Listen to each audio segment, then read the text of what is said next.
Благодарам, точно така. Моето прашање до министерот за информатичко општество и администрација беше колкава е точната бројка на вработени во јавната администрација.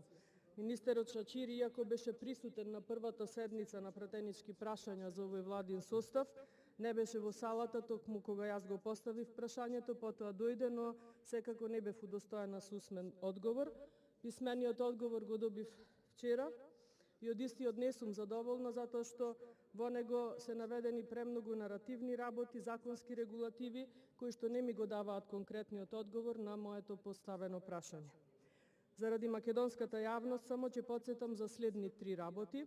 Прво, иако владите на Зоран Заев ветуваат дека бројот на државни институции ќе го намалат, ние сепак споредено 4 години наназад имаме зголемување на бројот на истите, па така во 2016 сме имале вкупно 1291, во 2017 1299, во 2018 1314, а во 2019 вкупно 1324 државни институции, што е зголемување на институциите за 33 институции повеќе до 2019 година.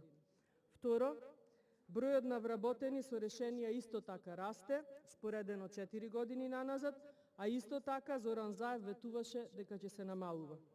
Така во 2016 година сме имале вкупно 129.653 вработени, 2017 128.772, во 2018 132.068 и во 2019 132.900 вработени во јавниот сектор, што е за 3.247 повеќе споредено со 2016 година.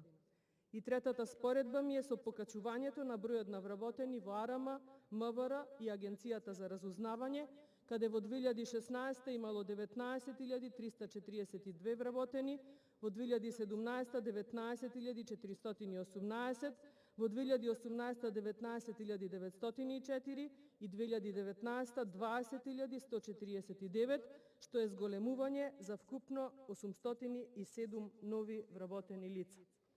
Инаку точен податок за вработени во текот на 2020 година се уште нема, бидејќи рокот за истиот е до крајот на март оваа година, но исто така заради јавноста ќе истакнам дека за време на пандемијата неофицијално под договор се примени во јавниот сектор околу 15.000 лица, а евиденцијата на договорците никаде не се води, односно немаме таков податок. Што значи дека пандемијата, кога треба се нагласува дека ни е како опасност, но кога треба да се вработуваат нови лица, претежно партиски, тогаш немаме проблем со пандемијата. За крај, немам дополнително прашање и не сум задоволна од одговорот. Ви благодарам.